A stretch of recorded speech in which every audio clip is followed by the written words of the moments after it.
Konsep pinggir pantai merujuk kepada kawasan di antara takat air pasang paling tinggi dengan takat aras surut paling rendah. Konsep pantai seimbang merujuk kepada keadaan di mana berlaku kadar hakisan dan kadar pemendapan hampir sama di kawasan pantai tersebut. Cara hakisan pantai yang pertama, tindakan hydroll berlaku apabila ombak memasuki celah-celah rekahan batuan di pantai sehingga udara yang sedia ada terperangkap di dalam rekahan termampat. Tindakan di atas berlaku secara berulang-ulang sehingga rekahan akan menjadi semakin besar dan batuan akan terus pecah. Yang kedua, lelasan. Ombak yang mengandungi puing-puing batuan yang berbagai saiz dan bentuk melelaskan tebing cerun kawasan pinggir pantai dan menghakisnya secara berterusan. Yang ketiga, geseran. Bahan muatan yang diangkut oleh ombak akan berlaga dan bergeser sesama sendiri hingga terpecah menjadi lebih kecil. Yang keempat, larutan. Kawasan pantai yang terbentuk daripada batu kapur akan menyebabkan berlakunya tindak balas kimia antara air laut dengan kalsium karbonat sehingga melarutkan batuan tersebut. Faktor yang mempengaruhi hakisan pantai. Yang pertama, ombak. Ombak pembinasa akan menghakis kawasan pantai kerana mempunyai daya larutan dan daparan yang kuat, manakala ombak pembina tidak menghakis. Kedua ialah pantai. Pantai bergantung sama ada pantai terlindung atau tidak. Jika pantai dilindungi oleh teluk atau pulau, kadar hakisan akan kurang berbanding dengan pantai yang terdedah dengan tiupan ombak di mana kadar hakisan akan tinggi. Yang ketiga ialah arus. Arus bergantung kepada penerimaan arus. Jika terdapat arus pesisir pantai, akan berlaku gangguan kepada ombak yang menghakis pantai. Batuan. Batuan bergantung kepada jenis batuan dan retakan pada batuan. Proses geseran atau tindakan hidraul akan bertindak dengan berkesan kepada batuan yang lembut atau mempunyai retakan. Proses pembentukan muka bumi pinggir pantai. Yang pertama, tebing tinggi. Terhasil apabila cerun di tepi pantai runtuh akibat tindakan hidraul pada rekahan di tebingnya. Apabila batuan atau lekukan yang terbentuk runtuh, maka tebing tinggi terbentuk. Yang kedua, batu bonjol. Terbentuk apabila proses hakisan menghakis batuan di pinggir pantai sehingga mendedahkan batuan besar dan keras di bahagian bawahnya. Maka terbentuklah batu bonjol. Yang ketiga, tanjung. Terbentuk di kawasan pinggir pantai yang mempunyai susunan batuan keras dan lembut yang berselang-seli.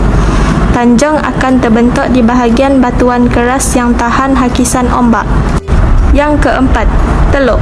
Terbentuk di kawasan pinggir pantai yang mempunyai susunan batuan keras dan lembut yang berselang-seli. Teluk akan terbentuk di bahagian batuan lembut yang mudah dihakisan ombak yang melanda pantai. Cara pengangkutan bahan pantai ialah melalui hanyutan pesisir pantai. Ianya merupakan arus pesisir pantai yang bertemu dengan ombak yang datang secara menyerong atau hampir selari dengan pantai yang menghasilkan damparan ombak berbentuk zigzag.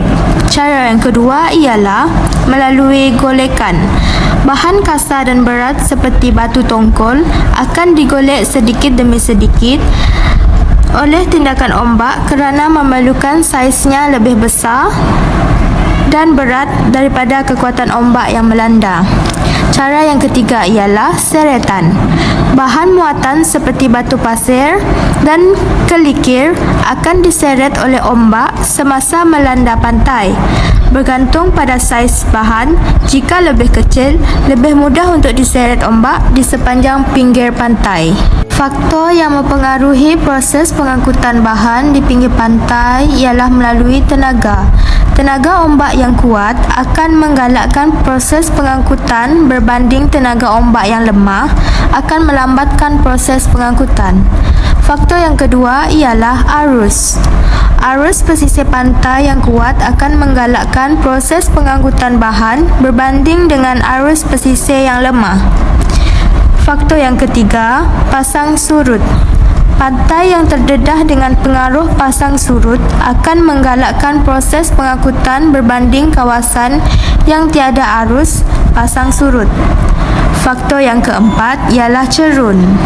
Cerun pantai yang landai lebih mudah untuk mengangkut bahan dan menghimpunkan bahan di bahagian pantai. Faktor yang mempengaruhi proses pemendapan. Yang pertama, ombak. Pembina mempunyai damparan yang kuat tetapi lurutan yang lemah, lalu berlaku pemendapan bahan yang banyak di pinggir pantai. Yang kedua ialah angin. Angin yang bertiup dalam skala perlahan menyebabkan terbentuk ombak pembina sehingga berlakunya proses pemendapan di pinggir pantai. Yang ketiga ialah pasang surut. Pantai yang tidak dipengaruhi oleh kejadian pasang surut lebih tinggi kadar pemendapannya kerana kekurangan arus yang boleh bergerak dan membawa beban sentimen ke arah laut. Yang keempat ialah tenaga ombak. Arus pasang surut membantu memindahkan puin-puin yang terhakis dan menimbunkannya sebagai kelodak pasir dan batu kerikil di sepanjang pantai. Semakin lemah arus, semakin banyak bahan muatan yang dimendapkan. Antara bentuk muka bumi pemendapan ombak ialah anak tanjung, tombolo, pantai, pulau, lagun dan beting pasir. Pengaruh bentuk muka bumi, hakisan dan pemendapan pantai terhadap aktiviti manusia. Yang pertama ialah aktiviti pelancongan. Hal ini disebabkan pantai berpasir amat menarik bagi pelancongan yang mementingkan alam semula jadi. Ini ditambahkan lagi dengan kewujudan bentuk muka bumi yang unik dan menarik di kawasan tersebut. Pantai yang berpasir dan lagun yang memiliki air yang jernih dapat menarik kedatangan pelancong ke tempat tersebut. Yang kedua ialah aktiviti perikanan. Hal ini disebabkan aktiviti perikanan dapat meningkatkan pendapatan golongan nelayan, terutama ternakan ikan dalam sangkar dijalankan di kawasan pinggir pantai. Kawasan lagun amat sesuai dijadikan kawasan ternakan ikan dan hidupan laut yang lain. Ini disebabkan kawasan tersebut bebas daripada tindakan ombak yang boleh membinasakan lokasi ternakan ikan. Yang ketiga ialah aktiviti pelombongan pasir. Pelombongan pasir begitu penting untuk kemajuan dan kepesatan pembangunan sesuatu kawasan. Pantai berpasir merupakan bentuk muka bumi yang sering dikaitkan dengan aktiviti pelombongan.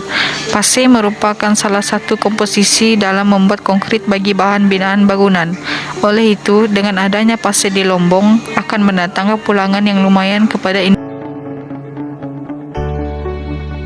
Thanks for watching. Don't forget comment, like, share, subscribe. Bye.